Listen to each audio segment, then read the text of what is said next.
You know, there are moments in life that hit you like a freight train. Moments that make you question everything you've ever done. For me, that moment came at my daughter's wedding, when my new son-in-law, Ryan Mitchell, leaned in with that polished banker's smile and said, "Helen, could you sit by the kitchen door? We're trying to keep the photos looking youthful." His words dripped with courtesy, but they cut deep. Youthful, as if my 62 years of living, of raising Sophie, of scraping by to help pay for this very wedding, made me some kind of blemish on their perfect day. I stood there, in my carefully chosen dress, clutching the gift I'd spent weeks preparing, a gift wrapped in cream paper with a gold ribbon, holding something so extraordinary it would have changed their lives. And in that moment, something inside me snapped, not the loud, dramatic kind of snap, the quiet kind, the kind that feels like a door closing forever. I smiled, nodded, and walked to the gift table.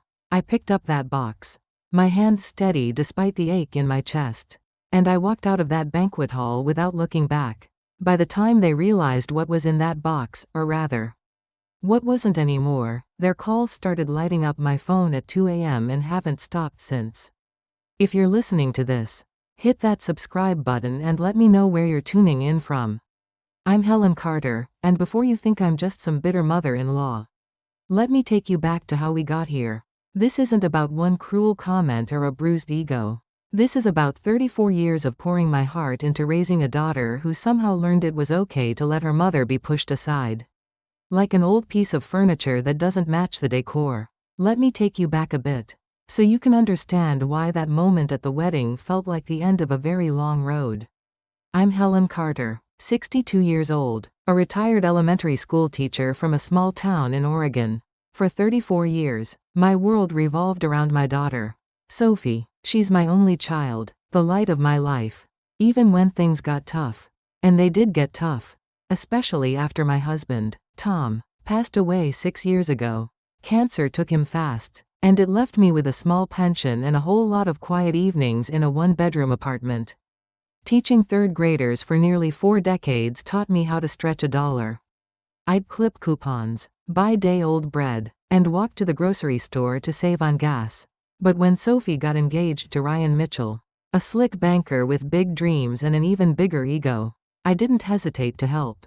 I wrote checks for the wedding, flowers, catering, that fancy photographer they just had to have, while I lived on oatmeal and canned soup to make ends meet. I told myself it was worth it. This was Sophie's big day, and I wanted her to have everything she dreamed of, even if it meant I went without.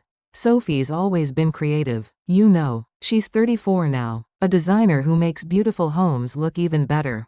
I was so proud of her. The way she'd sketch out ideas on napkins when she was a kid, dreaming of big things. But somewhere along the way, things changed. Maybe it was Ryan's influence, or maybe I'd been blind to it all along. But Sophie started to pull away. Little comments crept in, like when Ryan would say, "Helen, you should think about downsizing. Older folks don't need much space." Or when Sophie laughed off my offer to host a family dinner, saying, "Mom, we're just so busy with our own life now." Each one stung, but I brushed it off. That's what mothers do, right? You keep loving, keep giving, hoping they'll see you again the way they did when they were small. The wedding was supposed to be a fresh start. I'd spent months helping plan it, pouring my heart and my savings into making it perfect. I bought a new dress, dark green, with a bit of lace at the neckline. The nicest thing I'd owned since Tom's funeral. I even got my hair done, something I hadn't done in years. I thought, maybe this is it. Maybe this day will bring us closer. Remind Sophie and Ryan that I'm not just a checkbook or a babysitter for their future kids. I'm their mother, their family. But standing there, in that crowded reception hall, with Ryan's words ringing in my ears, "You're looking a bit seasoned," I realized something. It wasn't just about a seat by the kitchen door. It was about years of feeling like I was fading into the background of their lives. Years of being their safety net, their backup plan, while they made me feel small. That moment wasn't the first cut, but it was the deepest. It was the one that made me stop and think, "Helen, when did you stop mattering to them?" I didn't know it yet, but something had already shifted in my life a few weeks before that wedding. Something that would change everything, not just for me, but for Sophie and Ryan, too. And it all started with a decision I made on a whim. One rainy night at the local market, when I was counting pennies for a loaf of bread. But we'll get to that soon. For now, just know this. When I walked out of that wedding, holding that gift box, I wasn't just walking away from a party. I was walking towards something new. Something I didn't even know I was capable of. Let's rewind a few weeks before that wedding. To a night that changed everything. It was a rainy Tuesday in our little Oregon town. And I was standing in Miller's Market, counting out exact change for a loaf of bread and a can of tomato soup. That's what my life had become, pinching pennies. Making every dollar of my teacher's pension stretch until the next check. I had $18.73 left in my account. And Sophie's wedding was looming like a storm cloud. I'd already spent my small savings on a dress and a gift for her and Ryan, a set of hand-painted ceramic plates Sophie had gushed about online. They weren't cheap, let me tell you, but I wanted her to have something special. Something that said, I see you, I love you. The market was quiet, just me and Evelyn Brooks behind the counter. Evelyn's an old friend from my teaching days. Always quick with a smile. Even when she's working late. Evening, Helen, she said, bagging my soup. You know, there's this writing contest I saw in the paper. National thing. Big prize, $45 million. You were always good with words.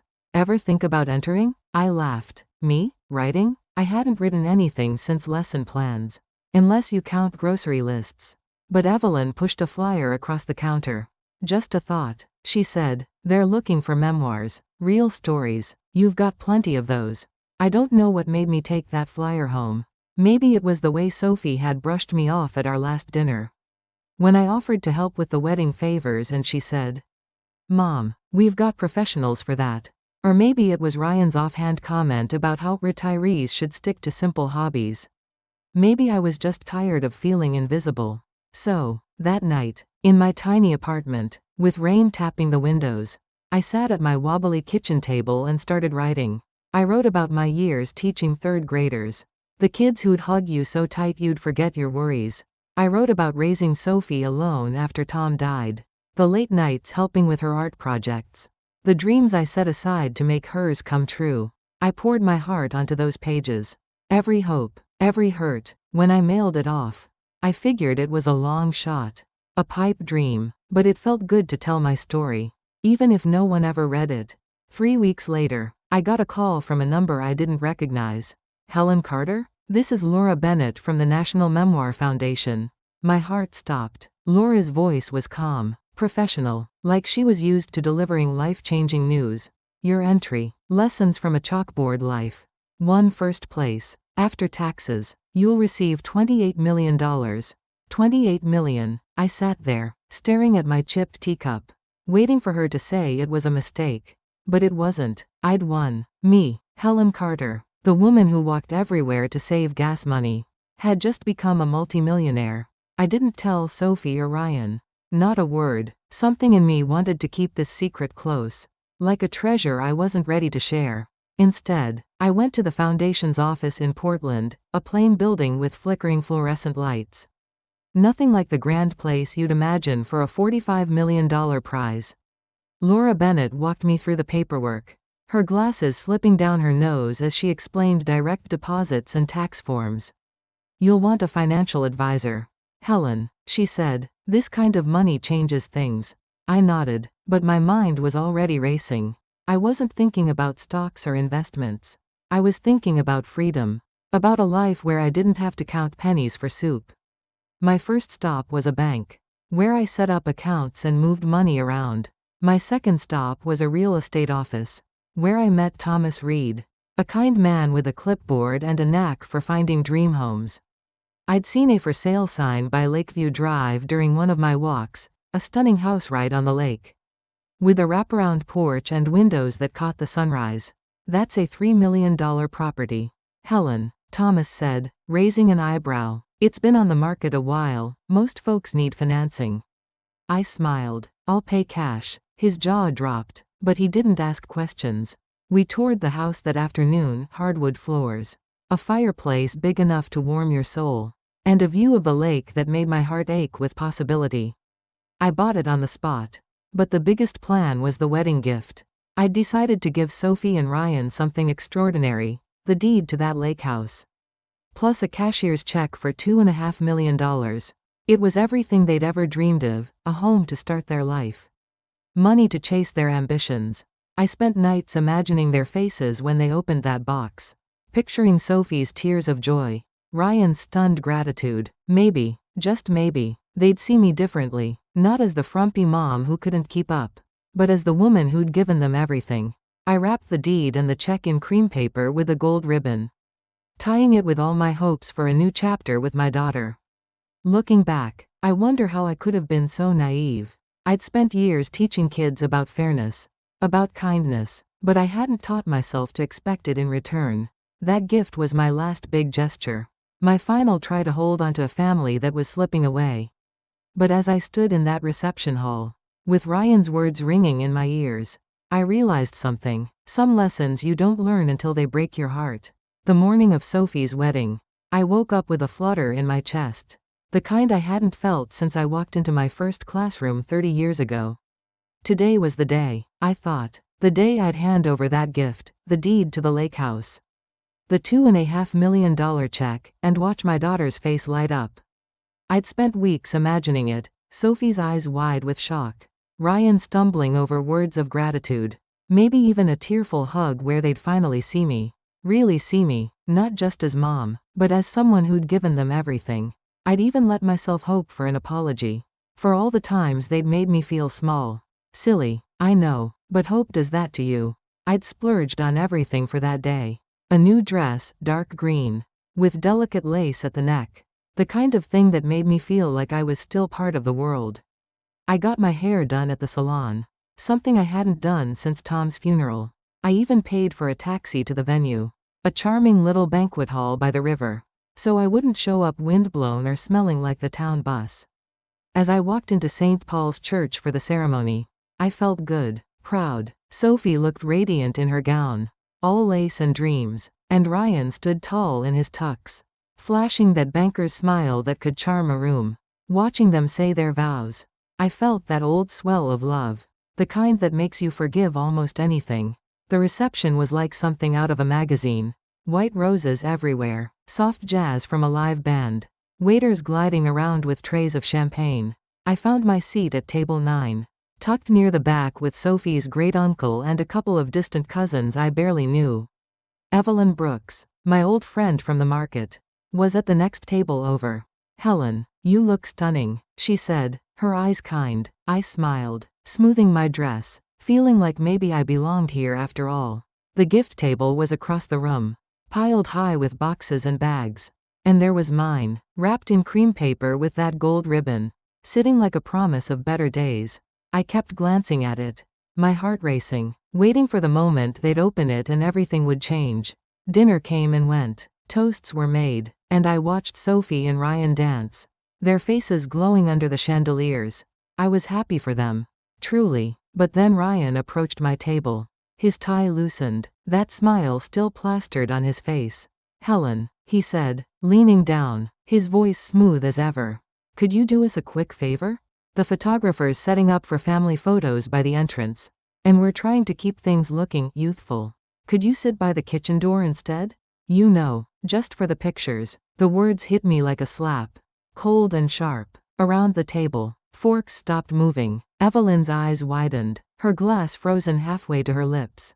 Great-Uncle Joe coughed into his napkin, but Ryan just stood there, smiling, like he'd asked me to pass the butter instead of telling me my 62 years made me too old, too irrelevant, for their perfect Instagram moment. "Youthful," he'd said, as if my gray hair, my wrinkles, my life were something to hide. I didn't cry, I didn't argue, I just looked at him, at that smile that didn't reach his eyes, and something inside me broke. Not my heart, not yet, but the part of me that kept believing I could buy their love with one more check. One more sacrifice. "Of course, Ryan," I said, my voice steady, though my hands were trembling under the table. "I understand perfectly." He nodded, satisfied, and walked away, already calling out to the photographer about lighting. Sophie was across the room, laughing with her bridesmaids, oblivious to what had just happened. I stood up, my chair scraping softly against the floor. Evelyn reached for my arm, whispering, "Helen, are you okay?" I gave her a small smile. The kind you give when you're holding yourself together by a thread. "I will be," I said, and then I walked to the gift table, my heels clicking on the hardwood. The room was a blur of faces, neighbors from Sophie's childhood. Ryan's banker friends, people I didn't know, all too caught up in the party to notice me. I picked up my gift. That cream box with the gold ribbon. The one that held their future. And I held it close. I walked past the head table, where Sophie was adjusting her veil, where Ryan was joking with his best man. Neither of them looked up. Not a glance. I pushed open the heavy doors of the banquet hall, the cool Oregon air hitting my face like a wake-up call. The taxi was still waiting, the driver looking surprised to see me back so soon. "Everything all right, ma'am?" he asked as I slid into the back seat, clutching that box. "It will be," I said again, and this time, I meant it. That 15-minute ride home felt like a lifetime. 34 years of raising Sophie flashed through my mind, her first steps, her school plays, the nights I stayed up sewing her costumes, the years I went without so she could have more. I'd believed love was enough, that it would come back to me someday. But as the taxi pulled up to my apartment, I realized something. That box in my hands wasn't just a gift. It was my last chance to be seen. And they'd just thrown it away. What was inside? Oh, it was more than they could have dreamed of. But they'd never know now. Because when I walked out that night, I wasn't just leaving their wedding. I was taking back my life. The days after Sophie's wedding were quiet. But not the peaceful kind. It was the kind of quiet that sits heavy in your chest. Like the air before a storm. I sat in my little apartment. That cream gift box with the gold ribbon still unopened on my coffee table, staring at me like a question I wasn't ready to answer. My phone stayed silent for the first few hours after I left the reception. I guess Sophie and Ryan were too caught up in their toasts and dances to notice I was gone. But by 2 a.m., it started buzzing. First a text from Sophie, "Mom, where are you? Are you okay?" Then a voicemail from Ryan. His voice all charm and concern, "Helen, we're worried. Call us back." Worried. Sure they were. I didn't answer. Not that night. Not the next morning. I needed time to sit with what had happened. To let the sting of Ryan's words, youthful, settle into something I could understand. I made myself a cup of tea. The same chipped mug I'd used for years. And thought about the past 6 years since Tom died. How I'd been their safety net, writing checks for Sophie's car repairs, covering their rent when Ryan's bonuses didn't come through, all while I ate rice and beans to stretch my pension. And for what? To be told I didn't belong in their pictures because I was too old? Too seasoned? I was done being their backup plan. By Sunday afternoon, the calls were relentless. I finally picked up when Sophie's name flashed on the screen. "Mom," she said, her voice tight, like she was trying not to cry. "Why'd you leave? People were asking where you went. You missed the cake cutting, the bouquet toss, everything." I sipped my tea, glancing at that gift box. "I'm sure they were," I said, keeping my tone even. "Sophie, did Ryan tell you why I left?" A pause, long enough to tell me she knew more than she was letting on. "He said you seemed upset about something. But he wasn't sure what. He feels awful, Mom. We both do. Awful. That's what they called it. Not the part where Ryan asked me to sit by the kitchen door so I wouldn't ruin their photos with my 62 years of living. Not the part where Sophie stood by and let it happen. Too busy laughing with her friends to notice her mother being pushed aside. Tell Ryan not to worry," I said, my voice calm, though my heart was pounding. "You'll both understand soon enough." "What's that supposed to mean?" Sophie asked, a sharp edge creeping in.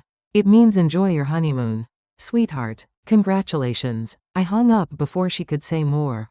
20 minutes later, Ryan called. His voice was all honey. The way it got when he wanted something. "Helen, I'm so sorry if I upset you at the reception," he said. "It was such a crazy day. You know how it is. I'd hate to think I said something wrong." I let the silence stretch, picturing him squirming on the other end. "Ryan," I said finally, "did you ask me to sit by the kitchen door so I wouldn't ruin your photos with my age?" Another pause, this one heavier.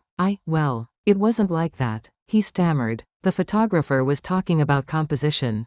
And I thought, look. I was just trying to make sure everyone looked their best. Their best. I'd spent money I didn't have on that green dress. On getting my hair done. On a taxi so I'd arrive looking like the mother of the bride. Not some tired old woman. And it still wasn't enough. I looked my best. Ryan, I said, my voice steady but sharp. I spent what little I had to be there for you and Sophie. But apparently, my best wasn't good enough for your photos. He tried to backtrack, his words tripping over each other. Helen, you're taking this all wrong. It wasn't about you personally. It was just the aesthetic. The aesthetic. There it was. The word that made me feel like a piece of outdated decor they didn't know where to put. You're right, I said, my tone softer now, but not because I was giving in. I was taking it too personally. Thanks for the reminder. He latched onto that like a lifeline. So, you'll come to the gift opening tomorrow? We're doing it at our place. Around noon. It'd mean a lot to Sophie. The gift opening, where they'd expect those hand-painted ceramic plates I'd bought. Probably with some polite thanks before moving on to fancier presents from their friends. I wouldn't miss it, I said, and I meant it, but not for the reasons they thought. Sunday afternoon, I showed up at Sophie and Ryan's rental house. A cute little place they could barely afford on their combined salaries. I didn't bring the cream box with the gold ribbon. That was locked away in my apartment, safe from their hands. Instead, I carried a small gift bag with a single item inside, a key and a folded piece of paper. The house was buzzing with guests, Sophie's cousins, Ryan's work friends, a few relatives I hadn't seen in years. Everyone was laughing, still high from the wedding. Helen, Sophie rushed over, her smile bright but brittle. I'm so glad you're here. And I'm so sorry about any misunderstanding yesterday. Wedding stress, you know? I nodded. Of course. Dear, let's not dwell on it. We settled in the living room, where gifts were stacked everywhere, kitchen gadgets, crystal vases, expensive luggage for their honeymoon. Sophie and Ryan took turns opening them, someone scribbling notes for thank you cards. When they got to my ceramic plates, Sophie held them up, gushing about how perfect they were for their new dining room.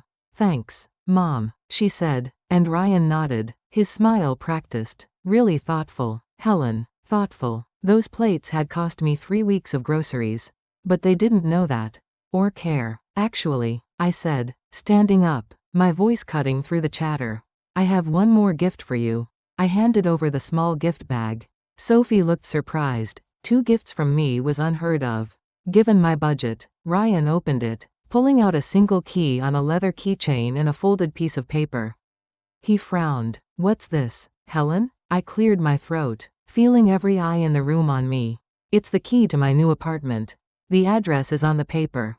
Silence fell, heavy and thick. Ryan unfolded the paper, his brow furrowing. Harbor Heights, Unit 5C? Helen, that's the luxury building downtown. I smiled, my hands steady now. It is. I used some savings I'd been holding onto.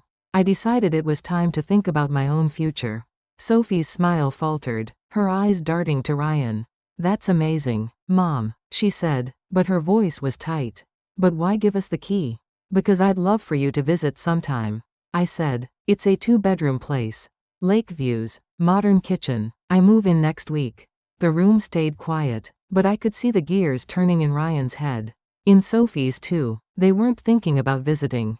They were calculating what this meant for them. For the money they'd always assumed I'd hand over when they needed it. Savings? Ryan asked, his voice careful. You mean, Tom's life insurance? A good chunk of it.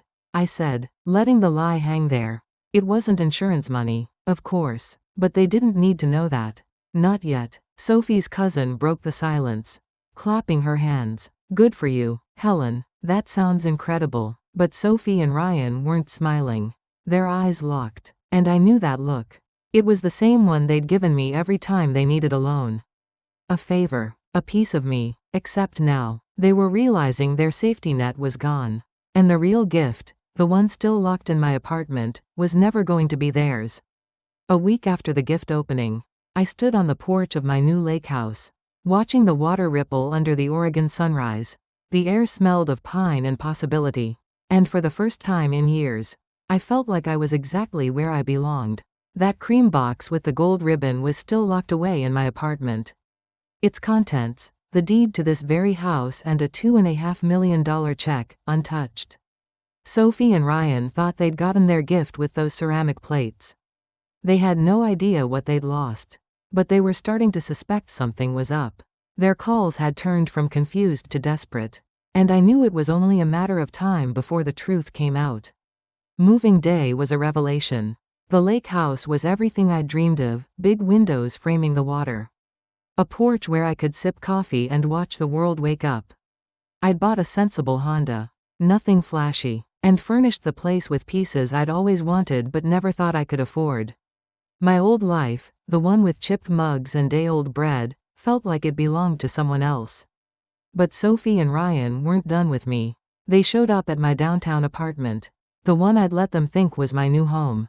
The doorman, bless his heart, told me they'd waited in the lobby for hours, looking more frustrated than concerned. I wasn't there, of course. I was already at the lake, building a life I hadn't dared to imagine. Their texts started getting creative. One from Sophie read, "Mom, Ryan's been in an accident. Please call." I called the hospital myself. No, Ryan Mitchell admitted. No emergency visits. So I called her back. "Sophie," I said, keeping my voice calm, "Ryan's fine, isn't he?" Silence. Then, I thought, maybe I got the hospital wrong. Or maybe you thought I'd come running if you lied. I said. Another silence. Longer this time. "Mom, we need to talk. In person. This money thing, it affects all of us. We're family." There it was. The word they always used when they wanted something. Family. "How does my money affect you, Sophie?" I asked, standing on my porch, the lake stretching out before me. "Because we've been counting on you," she said, her voice cracking. "Ryan and we've got debts. Mom, you're our family. You can't just cut us out because of one dumb comment at the wedding." One dumb comment. That's what she called it. Not the years of dismissing me, of treating me like a bank they could dip into whenever their lifestyle outran their paychecks. "You're right," I said, my voice steady. "It's not fair to punish you for one comment." She exhaled, hopeful. "Thank you, Mom. I knew you'd, but I'm not punishing you for the comment." I cut in. "I'm holding you accountable for thinking it was okay to say it. For believing you could push me aside in front of everyone and still expect me to hand over whatever you need. For raising my daughter to see her mother as a resource, not a person." Her tone shifted, sharp and cold. "You know what, Mom? Maybe we did take you for granted. But you need us. You're 62, alone, with no one else. What are you going to do with all that money? Sit by yourself in some fancy house until you're gone?" I laughed, a real laugh, looking out at my lake. My porch, my life. "Actually, Sophie," I said, "I have plans. Big plans. Plans that were going to include you and Ryan. Right up until you decided I didn't belong in your photos." "What plans?" she demanded.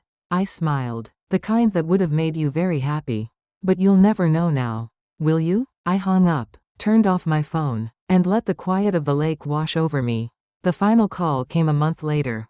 After they'd hired a private investigator. Ryan's voice was low, defeated. "We know about the lake house. Helen, $3 million. Cash. Bought right after you won that writing contest." I sipped my coffee, standing on my porch. "The deed to this house still in that locked box. Congratulations on your detective work," I said. "Mom, please." Sophie cut in, her voice breaking. "Can we just talk? Can we come see you?" "I'm afraid that's not possible," I said. "You'd need an invitation. And people who think I'm too old for their family photos don't get invited to my home." Here's the twist. The part I'd been waiting to tell them. "You want to know what your wedding gift was going to be?"